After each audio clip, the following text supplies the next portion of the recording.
Welcome to the QuestCast, where the quest gets cast and the cast is on a quest. I'm Adrian, the Dungeon Master. And I'm Tyler, one of the players. And unfortunately, Peyton won't be with us. Not just for this episode. I don't know how to explain it really. I guess he just didn't. He told me that D&D isn't for him. I understand.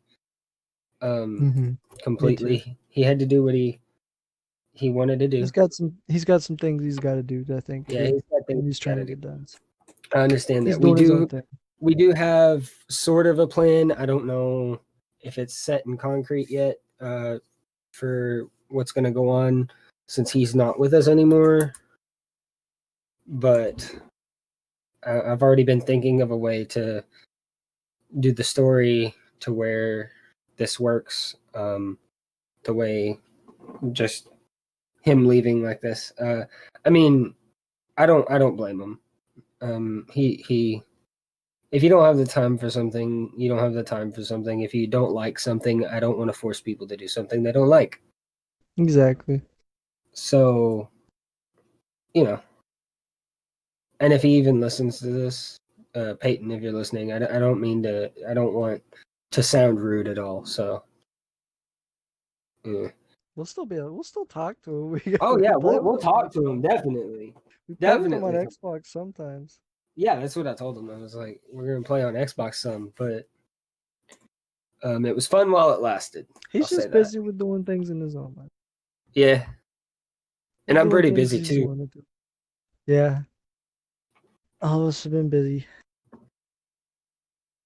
I mean, everybody's busy. Except, like babies. Baby ain't no busy. I mean, everyone's got their things they gotta do. They're busy doing their own thing. Yeah, they vibing. Vibing. So instead of actually playing this time, so I can figure something out and how to do this, and we can maybe get our plan for what we're gonna do after this. We're going to just talk about some things, talk about things we're excited about, things we might want to try. Tyler was telling me a minute ago, well, over Snapchat, whatever, that there's this Batman tabletop RPG that we might want to try. I don't know what it's called, but I'm signed up for this newsletter. I forget what it's like Morris's unofficial tabletop weekly newsletter and stuff, and then every week it'll I get it like every Sunday or something like that. So like while I'm at work and I go to the bathroom, I just sit there and scroll through that on my break or something like that, read about it, all that stuff. And there's a Batman one coming out where you can play as cops, your own vigilantes you make, and there's probably a way you can play as the villains and stuff that you make and stuff like that. The whole setting's like Gotham City, and it's pretty cool. You don't get to play as Batman yourself, like officially, but you can probably make a character that's exactly like him and stuff like that. Yeah. That seems. And then there's. Oh, go ahead. That seems like it would be fun. I know there's. I want to say it's Gamma World that I played with my uncle when I was younger, but I don't think so. After talking to someone on Reddit the other day, I thought that Gamma World was this one that I played that was superhero-like, but they told me that it was more of a post-apocalyptic thing. This one that I played with my uncle, it was kind of like secret agents, and you could have these different classes, and one of them was Speedster. And the only reason I remember this is I played the Speedster. I played a Speedster, and I could move like 60 feet in a turn. It was great, and most of the weapons were guns. Like there was no like melee, magical. Oh, there wasn't melee. That's weird. Yeah, it was like mutants. I think that's what it's called. There's a tabletop game called Mutants and stuff like that. It might have been. I'll have to ask my uncle, but actually my uncle sent us dice, and Tyler I had the wrong PO box on there. I know. I had a dyslexic moment, and I had like the 2 and 8 switched. So Oh, you could yeah, probably find that person and say, I'm supposed to call the post office sometime soon and talk to them about like, hey, there's a package I had sent to the wrong PO box. I got the. I Yeah, I don't had a know if they'll. dyslexic I moment. don't know if they'll like believe you on that. Mm. Well, you might be able to call him and ask them about that too. Like I was given the wrong PO box or whatever, and Yeah, then maybe I can help it try to might find package its it way for them. back here, and I can say, okay, well, he told me a little bit wrong. Then can I send it back or something? Or Yeah, hopefully some person didn't, just get lucky and get a bag of dice. Those looked yeah, really nice. wouldn't it be? Those look good. Wouldn't it be some crap if that person actually likes D and they went, ooh, Hey, cool, free nice. stuff. Well, I actually, if it has somebody else's name on it, it's kind of illegal to open it. So if they kept it, Yeah. technically that would be illegal. I don't know. Anyway, there's also there was this one I also read about where it was a post-apocalyptic game, but instead of being like, kind of like Mad Max or Borderlands where it's all desert and stuff, it was Mhm. kind of like the movie Waterworld where everything was flooded and it was on boats and stuff. And like you Oh, played as yeah, and you played as like agents deliver like in a like a hovercraft and you would fly some of the times. And like you can go on islands and like on boats and stuff and it was really neat. And I actually looked into it a lot. well, And there's sorry for cutting you off again. no, There's you. this um one expansion I think for that's like actually made by Wizards of the Coast and D&D. It's like a I f- oh, I forget what it's called, but it's about like this daughter of a hag who's transitioning to be like to get the self-preservation magic and I think like that and stuff. Mhm. And it's like it has like a new quest line. It has a new subclass for barbarians that deal with the wild magic table. Ooh. Yeah, and then there was Well, another I think thing for either a sorcerer or a rogue, I might and have I'm heard not about that thing with the barbarians on the Adventure Zone because their newest thing, graduation. Um, Griffin, he plays Fitzroy, is a sure. barbarian, but he's also a sorcerer. I think he's multi-classed, but don't quote me on this. He may just be using That that subclass. that subclass. That may be what he's doing because every time he goes into a rage, he rolls on the wild surge table or something like that. Yeah, that might be that subclass because I remember Artificer. I didn't look into it as much back then, but art the stuff for like leaks, I guess you would call it, like how Artificer played was out before like even the expansion or whatever that had the complete rule Artificer. set for Yeah. yeah. Didn't it come out with Eberron?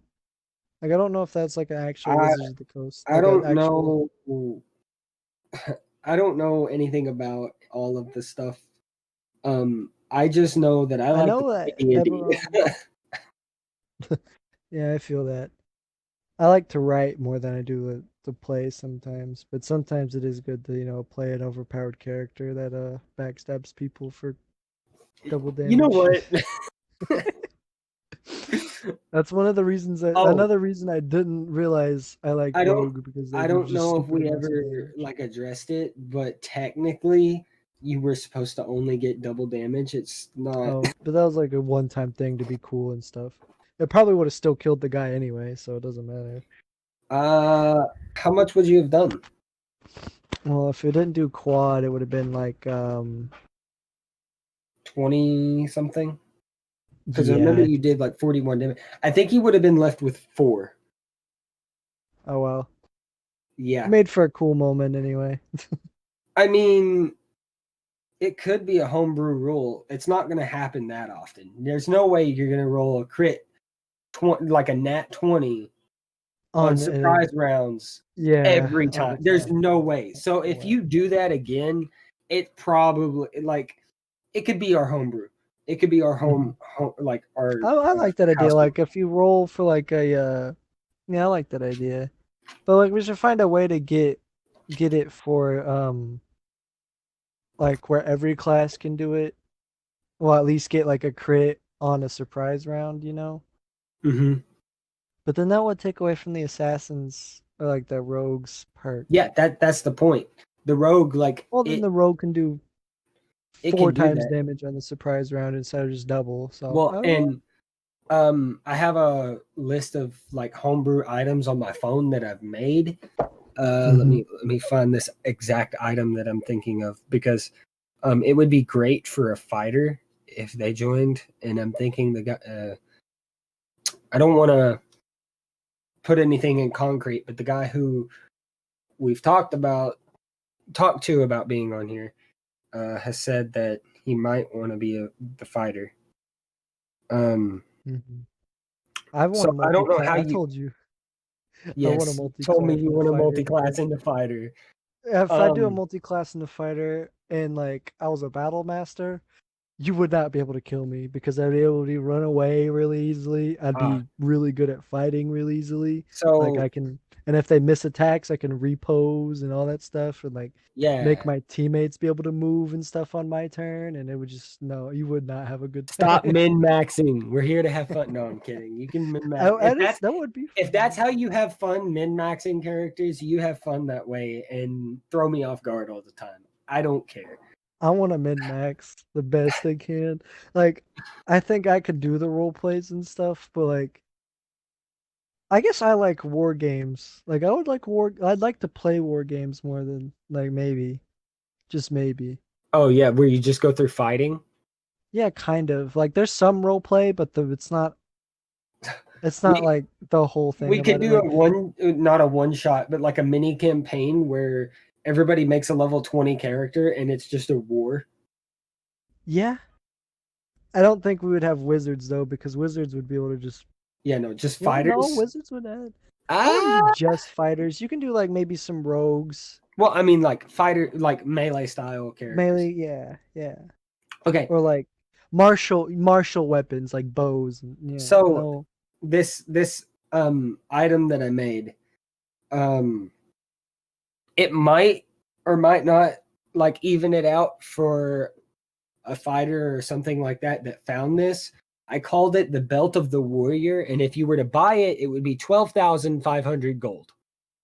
Mm-hmm. What does it do? Because when you get a critical hit, you add an extra 2d60 2d60. to your damage. So you But can add 120 damage to your if you rolled attack. 60 on both of them, but if you make 3 critical fails on attacks, the belt breaks. Like back to back or just period? Just period. Okay. Which would suck if people got it and then literally the next 3 attacks they made were nat 1. The That would chances suck. of that are like insanely small. Insanely small, but it happens more often than getting 3 crit. Yeah. I know I also do like writing more than sometimes. Like I have a whole campaign that I'm ready to do. Like I've even got like I've been working on getting like the introduction down where I'm like the welcome to the quest cast where the cast is or the shoot where the quest is on a fudge, dude. Welcome to the quest The cast, quest cast where the where the cast is kid's on quest. a quest and the quest gets cast. No, it's the cast gets the quest. Wait, I gets said it cast. backwards now. Yeah, the quest gets cast and the cast is on a quest. I can't even say my own intro. Actually, I didn't write that intro. My fiance did. Thank you. Yes, thank you for something that's so catchy, but it's great, but like it just It's It's hard to different. Like say. it is very hard to say. So I Like know it's I've just an showed you this list alliteration. before because of another game we played, but there's some stuff that I added to it. Like I don't think you ever saw the Belt of the Warrior. I have another thing that I got on here called the Crystals of Power that are like 12,000 gold. Three crystals attached to a bandolier. One is red, one is white, and one is yellow. When activated, you have resistance to ice, fire, and lightning damage, and deal an extra 1d12 ice, lightning, and fire damage each for 1 minute.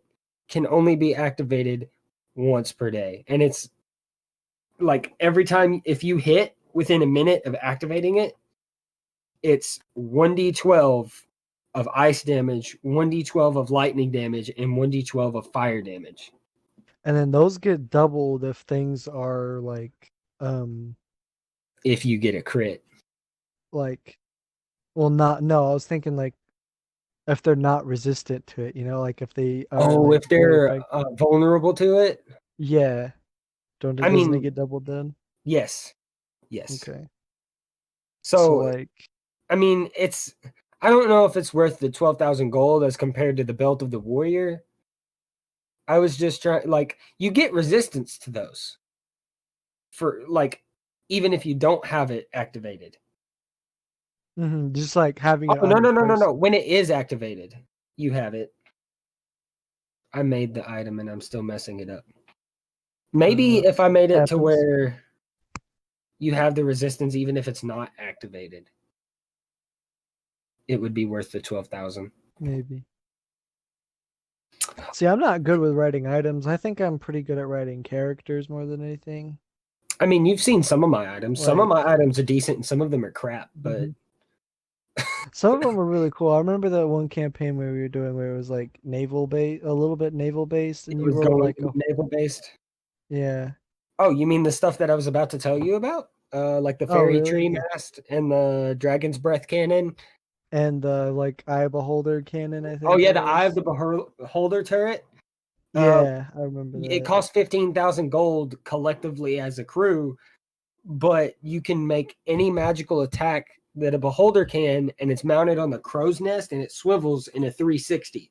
So you stand up on the crow's nest and you swivel it to however, and like the eye is mounted and it shoots. Yeah, It shoots lasers. it basically shoots lasers or whatever attack Would it be a just beholder one can. type of eye or just be any eye period Um, of the beholder? any of the beholder eye, like Okay. Even like the Cinder one that's like an anti-magic one where like no magic can um, be cast in that I don't think the cone. anti magic one. Let me look up a beholder because I can't remember everything off the top of my head. I know a beholder has two disintegration rays, a charming ray, a paralysis ray, an anti-magic ray, a like a slow down time, like it can slow Okay, you so I think ray. how I would do that is like um since it's well, I mean, if it was dead in the anti-magic cone, well, maybe so. So the beholder center eye creates an area of anti-magic, as in the anti-magic field spell, in a 150-foot cone. At the start of each of its turns, the beholder decides which way the cone faces and whether the cone is active. The area works against the beholder's own eye rays. So, I mean, maybe, I don't know. That's a passive thing. We'd have to discuss. Yeah, it's to discuss it more One that and I figure thought out. was great. I don't know how it would work in real life, but like it's fantasy world. You can have a titanium hull on your ship. I don't care. Like, or you can have like a. Isn't there a spell that like with transmutation spells, like you can have a boat normally be made out of wood, and then the like a magical wizard can like do a spell over it Oh and yeah, turn it all into like a transmutation. metal. Yeah, like Maybe. it'd still look like an old wooden ship, but like it'd be made out of like it'll look wooden like the way it was built, but it's made out of metal, you know? Yeah, Or maybe. like you can have it can be made out of enchanted wood and it has special properties like that, like it can't be set on fire and stuff like that, or like it has I Um, don't know. You know what I'm Another talking thing about. is I had a cheaper item, 2,500 gold, armored life jackets, a rack of life jackets that grants +1 AC to the wearer. It takes a turn to grab and don a life jacket. A creature may only wear one life jacket at a time. Is it like one size fits all, or Yeah, it's like a one size fits all. like a gnome can wear one and then take it off and then immediately hand it to a Goliath or something and it'll fit Yeah, perfectly?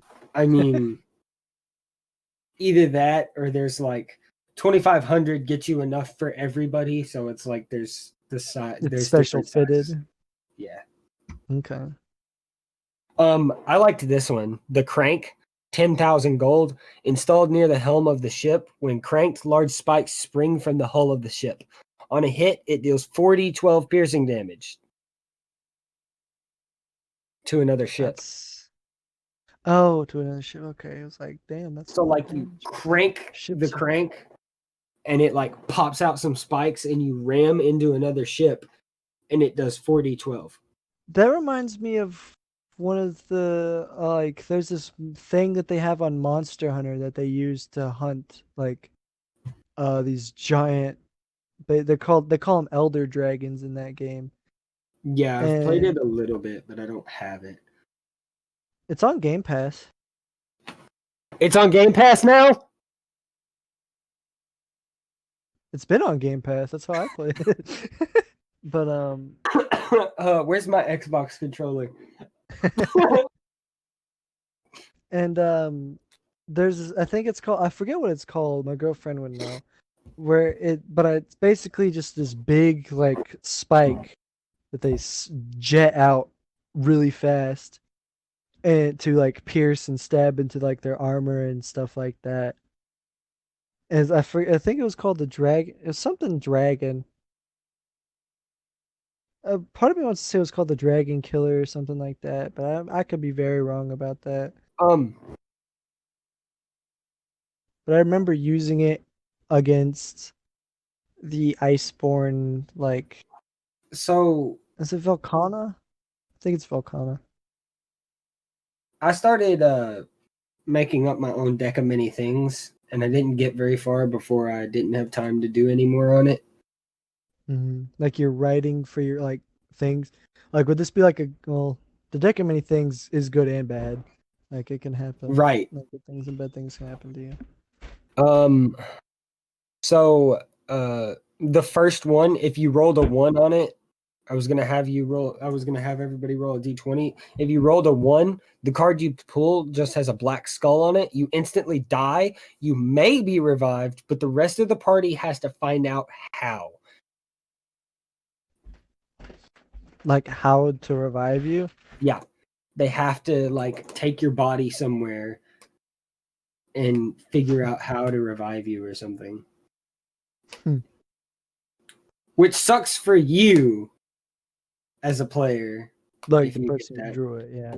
Yeah. Um, the second one, the card you pull has a puppeteer with a marionette. You are now aware that you are a character in a game and of the DM, the players, and the name of the game.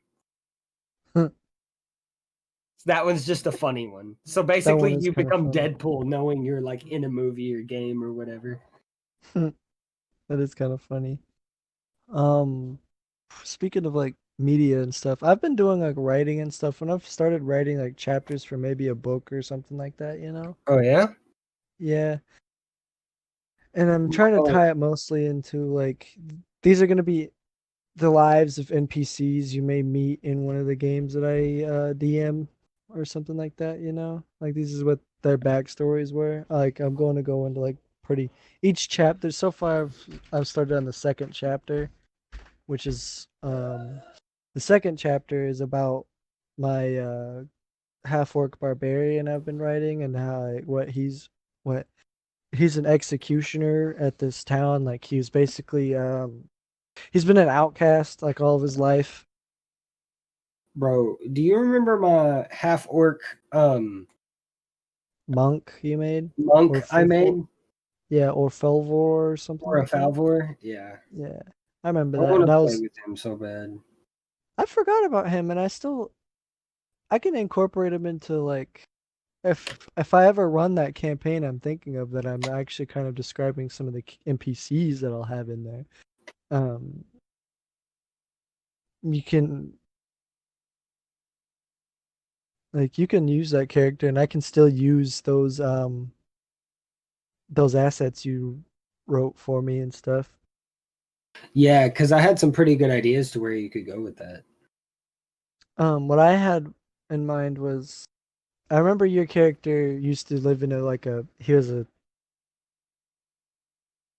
Did I write my character Kui Lee was like his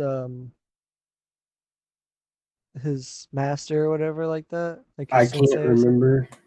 I made a half or a I made a Path of the Drunken Master monk who is a turtle, and I remember I made him he's a level 20 character because he's just, He's an NPC. well, he wouldn't be, yeah, but I'm imagining him like really old. He's lived a lot longer than turtles should, which you think Yeah. turtles would live like hundreds of years. No, they live No, they're 50. like 50.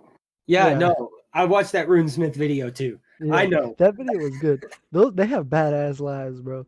But Yeah. but Okay, so you were talking about writing parts for a book. mhm. Do you remember back in like what was it?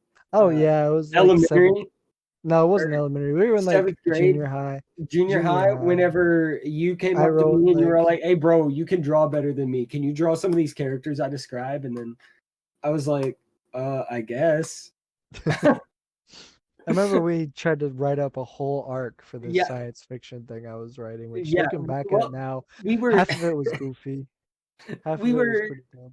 we I were. liked the idea I had for like the creatures though, like the aliens and stuff. Oh yeah, no, those were cool. But The like the big, heroes and like all that, I did not. I looking back, I do not enjoy those.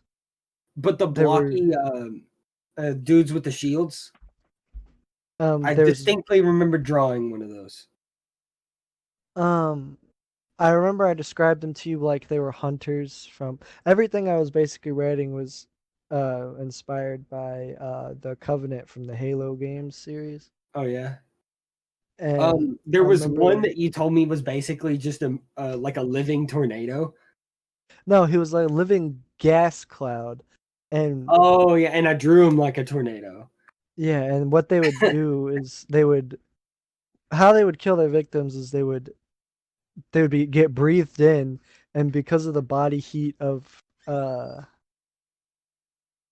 the body heat would ignite them. I remember I wrote that very well. That was I actually thought that was a very gruesome way to like end somebody. And I remember I, I had one of the heroes like survive one of those but I remember we because were like gonna she do like had a the, comic book out of this, and I was like, really? yeah.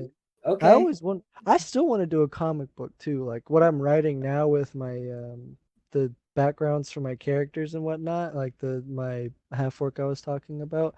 I want to like basically I'm writing a script for a comic book because you can portray so much more with a comic book than I think you can words, because words mean they're up for interpretation, and with like Yeah. pictures and stuff, you can literally have them like that's what happens, and you can And just show more with pictures than you can you words. know, I think it's funny that like when we were in junior high or maybe a little before, we were gonna do a comic book together, and now we're doing a podcast. Yeah, we've I don't know which one would be better, but we're still doing stuff, creative stuff together. Yeah, It's really fun. it is. We didn't know some of the people we knew like know now.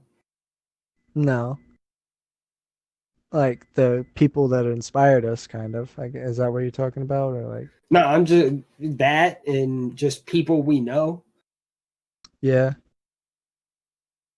Like we would have never met some of these people if it weren't for junior high letting us um talk to people who were older than us. Like and it's I think we crazy. can chalk most of that up to our band class because That too. that was that started. It was filled with all the different grades and stuff. Yeah, band is people. If you're listening and you have kids and you aren't sure whether to put them in band or not, do it. It's a great experience.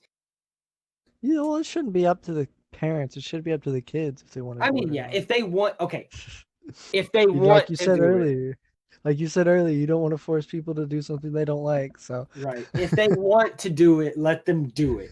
Don't force them to do it. Don't force them not to do it. I'm being hypocritical with that statement a second ago.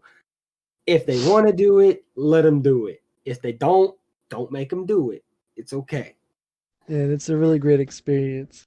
And oh, what was I talking about? Oh yeah, the my half orc barbarian. I give him like a I remember I gave him at first when I came up with him, his name was kind of like to be funny as a joke and stuff. His name is Uh-huh. Charles, and he's a half orc. But it's because he didn't have like a traditional like life as a half like as in a orc tribe and stuff. He was put into an orphanage when he was born and stuff like that, you know. So he was given a human name and grew up with humans most of his life You know or at what? his early years. Hmm. I just remembered the first game that I ever like quote unquote wrote. It was gonna be a one shot that you were gonna let me DM because I wanted to try to DM. What happened to that? Well, I couldn't find a time to play with you guys, and I think you guys just didn't play much. Um, and No, I think on you always were like working and stuff and dealing with school and all that. yeah, So I remember we played without you, I think, yes. on that campaign we was writing. Hmm. And then we hit a certain point and then everyone just But we couldn't remember the evil guy that destroyed my Orifalvor's um city this childhood home. village, I think, whatever it Yeah, was. Stethitgar. I don't I don't remember what he looks like He's or a what he was. he's a dragonborn like sorcerer. I thought he was like a knight, like a No. elder. That's Hivaru, the guy who saved him. Who I had a plot twist that he That he could be works working with the for the guy villains. that he could be. Like, there's so many things you can do. Like, I think I'm good. I don't think I'm as good at writing something if I don't have something to work with. Like, Mm-hmm. you gave me a backstory for this latest campaign that we played, not this one, but that latest campaign that we've played. Oh Um yeah, the one where I was playing Scorch. yeah, Looking back on it, he had a dumb name, but I liked I his took character. I took your backstory and ran with it. It was Hmm. you gave me the most like the other people I helped make a little bit of a backstory for, except for one because he knew what he was doing. But I took your backstory and I ran with it and I had a full thing planned. It You was crafted a whole world with the little seed I planted. yeah, like but me trying to figure out like people that like to play D&D a lot that like to completely like plan out their worlds before they even start are going to like fault me for this. I don't care as much. The campaign we're playing right now for this podcast, I'm not prepared for certain parts. Like I don't know what like I know what's coming next, but I don't know what's coming after what comes next. You're writing as we go, I'm kind of writing kind as we of. go. And that's the way I was doing it with yours, but I had ideas for like certain plot points. Hmm. That's what I have too. Like with the campaign that I'm writing, that I'm writing the backstories for With my characters of. this one, I'm torn between two different ways I want to end it, and I can't tell you where it would ruin the end of the game. Like, Yeah, I've told. Oh, do you remember that one like paragraph I sent you about like the God's Ring that gives you the power to Yes. basically cast a wish. It basically gives you you can cast the wish spell, and I'm not doing what the player handbook's wish spell can, where you can cast any spell of any level with no preparation at all. I think it is. The wish spell lets you do anything. Well, no, With for players it lets you. I think it only lets you cast any spell from any class, which I thought, or that's the way I heard it described to me from let me RuneSmith. And then um when he was describing it for what NPCs can do, they can do anything. Wish is the mightiest spell a mortal creature can cast. By simply speaking aloud, you can alter the very foundations of reality in accord with your desires. The basic use of this spell is to duplicate any other spell of 8th level or lower. You don't need to meet any requirements in that spell, including costly components. The spell simply takes effect. Alternatively, you can create one of the following effects of your choice. It lists some stuff. Create an object up to 25,000 gold in value that isn't a magic item. You allow up to 20 creatures that you can see to regain all hit points. You grant up to 10 creatures you can see resistance to a damage type. Grant up to 10 creatures you can see immunity to a single spell or other magical effect for 8 hours. Undo a single recent event by forcing a re-roll of any roll made within the last round, including your last turn. You might be able to achieve something beyond the scope of the above examples. State your wish to the DM as precisely as possible. The DM has great latitude in ruling what occurs in such an instance. The greater the wish, the greater the likelihood that something goes wrong. The spell might simply fail. The effect you desire might only be partly achieved, or you might suffer some unforeseen consequence as a result of how you worded the wish. For example, wishing that a villain were dead might propel you forward in time to a period when the villain is no longer alive, effectively removing you from the game. Similarly, wishing for a legendary magic item or artifact might instantly transport you to the presence of the item's current owner. So if you want Baphomet's stick, Yeah. you're getting put down to the 9 hells. Yeah. The stress of casting the spell to produce any effect other than duplicating another spell weakens you. After enduring that stress, each time you cast a spell until you finish a long rest, you take 1d10 necrotic damage per level of that spell. This damage can't be reduced or prevented in any way. In addition, your strength drops to 3 if it isn't 3 or lower already for 2d4 days. For each of those days that you spend resting and doing nothing more than light activity, your remaining recovery time decreases by 2 days. Finally, there is a 33% chance that you are unable to cast Wish ever again if you suffer this stress. Okay, that adds a lot of kind of writing points I can use then. Yeah, you can technically you can use it to do anything as long as the DM says, okay. All right, but this also happens. But this happens. Like the way you word it, like I want an army. Okay. There's an army in front of you now. They all turn towards you and attack you. Then they would attack the party too. Yeah. What I was thinking for for this that the God's Ring campaign that I was calling, what I'm going to do is that kind of book script that I'm trying to write.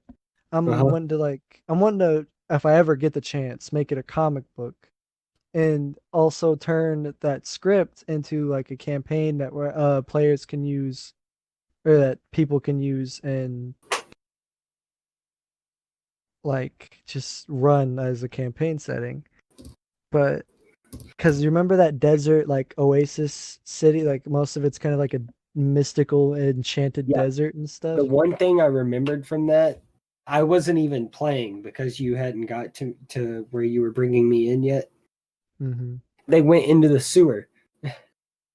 Yeah, and I had Yuan Ti, basically a Yuan Ti mafia. Well, it didn't matter because Eldritch Blast is OP. Yeah, I was running that bad. I thought it was like what most spells are, where it was like a guaranteed hit, like kind of like fireball, because like it's an explosion. They're gonna take some damage. I thought it was kind of like that. I didn't think it was like an actual ranged attack that could miss, and that was on Yeah. me. Oh That was my well, fault. you're good. Like I do things wrong all the time. And it happens. And back to the uh my campaign that I've had written for the longest time. Um yeah, there was the Yuan-Ti kind of like mafia that lived in the sewers and secretly ran like a lot of the stuff. I remember I have a lich who brought back a, he brought a paladin back from the dead, or found a paladin, a death knight basically, and he kind of walks around like a someone from JoJo's Bizarre Adventure with a stand with this huge paladin behind him. And I also remember I incorporated basically like this they're like paladins, or this group of paladins who do some like um it's kind of like mercenary work, or about like kind of bounty hunting more, and they'll do all that kind of stuff. But that was a faction that I had in there. Uh, and then I'm I'm trying to incorporate the God's Ring thing into that, where there's like a three-way war going on, like basically the ending to The Hobbit, where it was like the battle of the seven armies, I think it was, but Yeah. instead of seven, it's gonna be three armies, where it's gonna Well, be a lich and his undead army, the the I'm probably spoiling the end of this, but the ending's gonna always be different depending on how the rolls go. But in the end, there's gonna be a three. What am I trying to say? A three front war kind of between undead, Yuan-Ti, and like the players and their friends. And this is gonna happen after the wish has already been cast, I guess, or the ring has already been attained. But in order to use the ring, you have to use this old chant that the forgers used to access its power. And so that's the war is being fought over this ring, and I thought that would be like a really cool end, a very like cinematic end to a long campaign and stuff yeah, like that. yeah. So a lot like you're saying the way you're trying to DM that game, like create that game, is the way a lot of DMs play. Is a lot of DMs make campaigns. They come up with a story for the world, and the Yeah. players are in that. And I'm like, yeah, but you have to know a little bit about that. But like the way I think about it is the players are there to have fun. I mean, yeah, I'm gonna have Yeah, they fun are. playing D&D no matter what. But if someone makes a game where you just go buy the game like I do, um I feel like I have certain things that I know I want to happen, but it's not an overall world thing. It's things I want to happen to the party. Mm-hmm. Yeah, I want the party to like experience going into the place where they're like, what I was thinking is making like it's kind of like a dungeon that just keeps going down, like I don't know how many levels it would be. Like I was thinking it'd be like, I don't know what I would call it, but like it would maybe like the 50, like what it was gonna be was like, because this forge that this ring was made in is this old dwarven forge where this dwarven smith made this ring in spite of like this leader or whatever. Like he made a few of these rings and only one remains and stuff. and the dungeon that it's in is this old dwarven thing. I want to the players to like. I have it planned out, but I want them to. I want that to happen to them. Like I want them to go and get this ring because they can. Their character can have anything they want. They want big booty bitches. They get big booty bitches. You know what I'm saying? Or like they want the gold and all that stuff, or like they want to make it to where something's never happened and stuff like that. Kind of like, oh, I guess Enter the Gungeon was as a kind of an inspiration for it too. That game's really fun, by the way. I haven't Sorry I played it. cut you off again.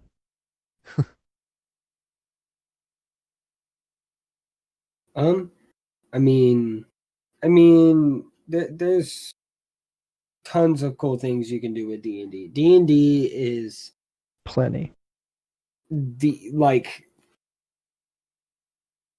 I saw a Reddit post the other day. It said, they said unpopular opinion or hot take or something like this, but D&D is the Bethesda of tabletop RPGs. I'm like, what? I wouldn't say that because like Bethesda's not been doing good these past few years. I mean, it To just be got bought real. by Microsoft, so Which is not a bad thing because that means we get maybe some exclusive games coming out or something like that, you know. maybe. Bethesda being bought out by Microsoft. Bro, this episode of the Questcast brought to you by Just Randomness. Yeah. Yeah, this episode was brought to you by the Magic Wheel, the Wild Magic Table.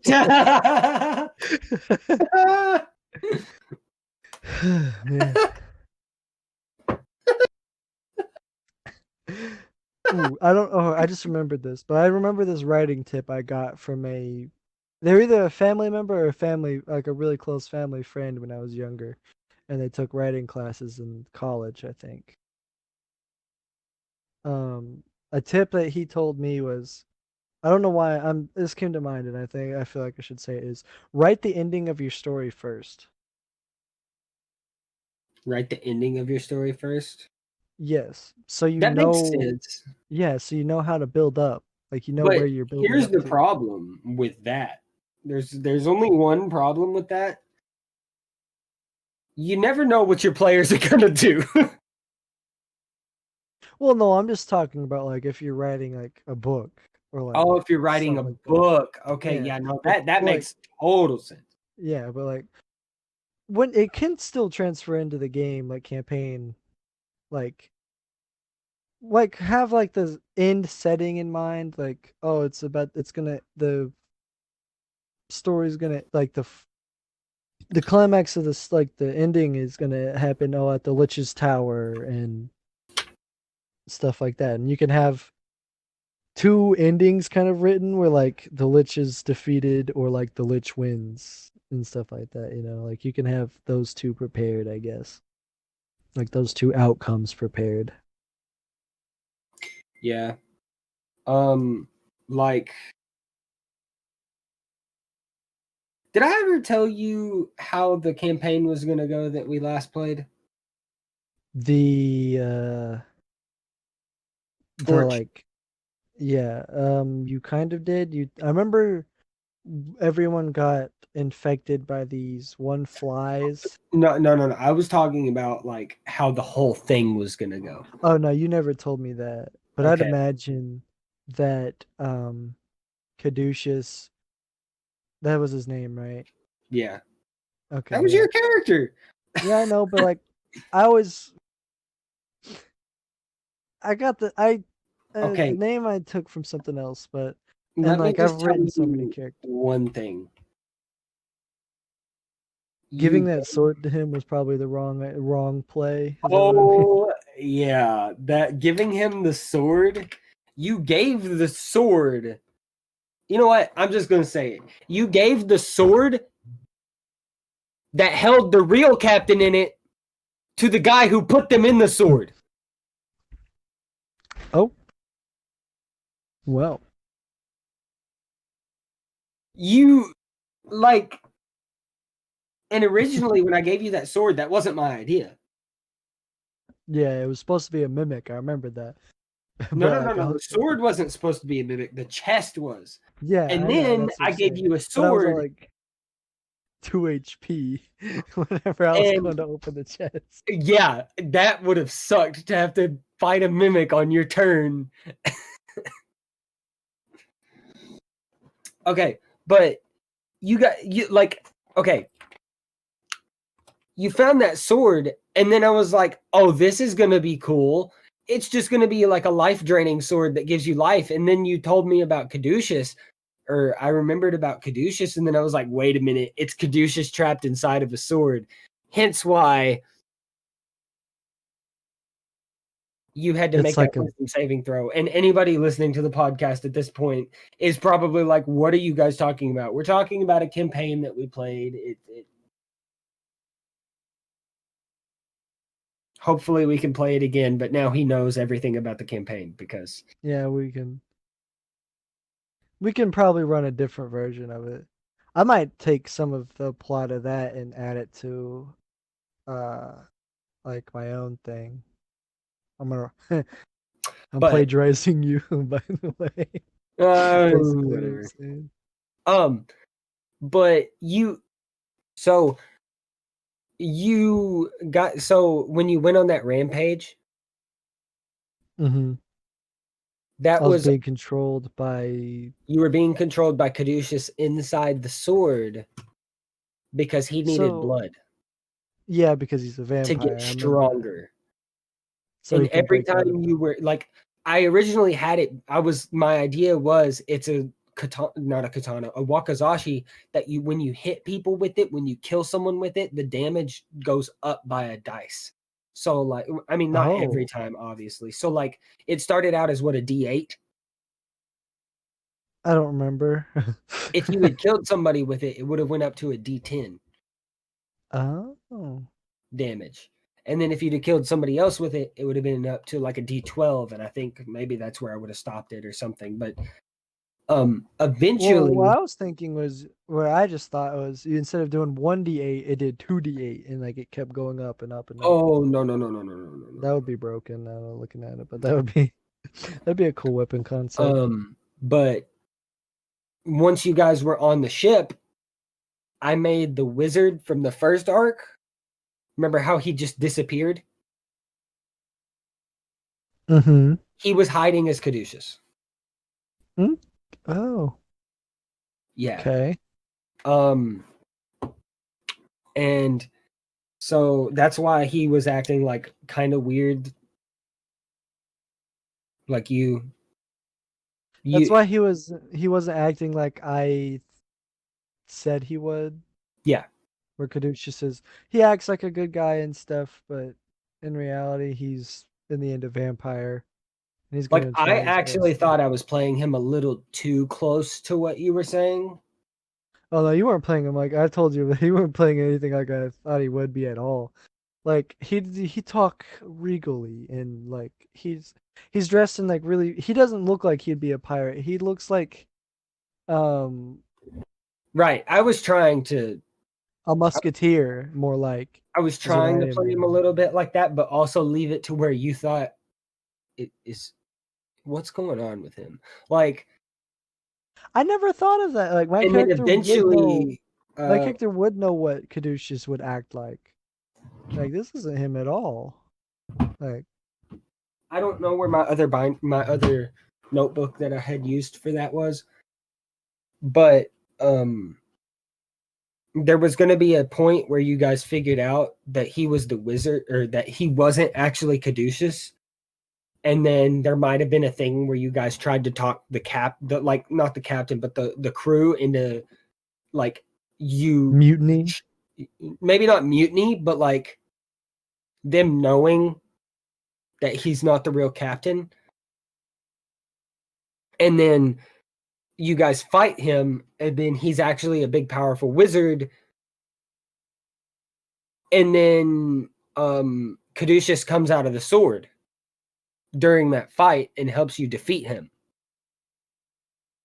And then he tells you that, oh, you may think that I'm big bad, but I am the least of your worries. I work for Niv-Mizzet, which is a mage dragon. Like it's a dragon? But he's a mage. Like he's a dragon wizard. So, he's a dracon. Okay. Like he's a wizard who used like that subclass of wizard or whatever. No. Or that's a sorcerer. No. He is a dragon that is a wizard. Oh, it's a dragon who can cast wizard spell. Okay, that makes more sense now. What color? What color dragon are you? Red and blue, I think. And blue? Yeah. I mean, I know that in Magic the that can't Gathering, be. he's red and blue. Oh, okay. Well, like when I think like, because I know I'm gonna be. I'm more by the book, like a little bit more by the book, that. So like, I was thinking like, it was because most dragons are one solid color, but having a multicolors is kind of just cool. He is immune to fire and lightning damage. So he's just a red and blue dragon.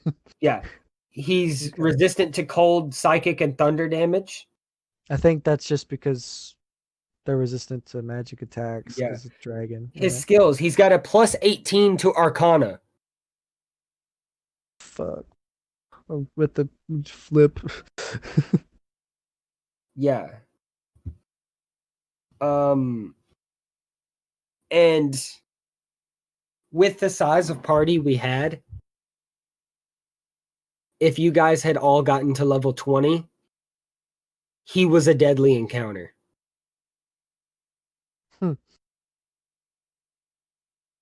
Well, having a level 20 bard, I'd be able to do a lot of things. But the main thing was he was like, if he killed you guys, he was gonna like kill you as he was saying, thank you for being one of my experiments. Because let me read you the lore that like this as he was killing the party. Here's the lore that it has. Possessed of arrogance and vanity that matches his vast intellect and tremendous power, Niv-Mizzet is the ancient dragon who founded and continues to control the Izzet League. From his private laboratory at the top of the Izzet Guild Hall, Niv-Mizzet directs the research and experiments of his countless underlings. He coordinates a tremendous number of apparently unrelated projects working towards some mysterious end.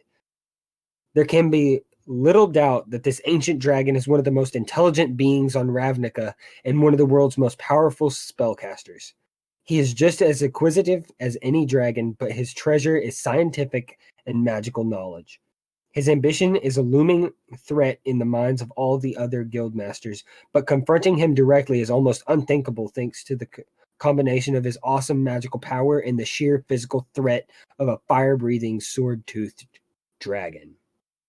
Yeah, he does sound like he basically just sounds like he's a dungeon master. Basically, right? Or like I'm trying to remember an enemy in a comic book that's just like in a comic in DC or Marvel who's like really powerful. Like you guys were supposed to be just one of his experiments. And there was a point where I thought about like you guys getting your memories back, quote unquote, to where he put you into the world with wiped memories of the place that he had and his experiment was to see if you guys came together naturally. So like we kind of like just repeat like the sequence, I guess, kind of. No. Like starting at the beginning of the campaign is how you guys found each other naturally again. Okay, so we were a crew before like that you happened, were and we challenged you were followers of Niv-Mizzet, and his experiment was, could you find yourselves again, and what would you do once you found out that he sent this person to just mess up with your lives? Hmm. Is Niv Mizzet supposed to be like is he like evil or something like that or Um, chaotic neutral. okay, that makes a lot of sense actually. Um, so the public now has a look into a lot of stuff that we have been thinking about, a lot of stuff that we have. It has like an insight and some background kind of. Yeah, a lot of stuff that we've done, that we will do. We have an update. Um, thank you to my uncle Michael Martin Yes, for thank you. sending us the dice. Tyler did a dumb with the PO box. We're gonna try to find them. If they get sent back to me, I'll find a way to get them to you, Tyler. I don't have anything to plug. I'm sure Tyler doesn't. Not right now, no. So We will be back. sometime soon, right? We will be I back want to stab more in people with a rapier. probably another couple weeks. Next week is my birthday. Happy birthday. Thank Happy early you. birthday. Next week is my birthday. We'll probably record sometime around there. Thank you guys for listening. Hope you have a great day. Stay safe out there. Wear your mask. Yes, wear masks, please. Wash your hands. Yes. And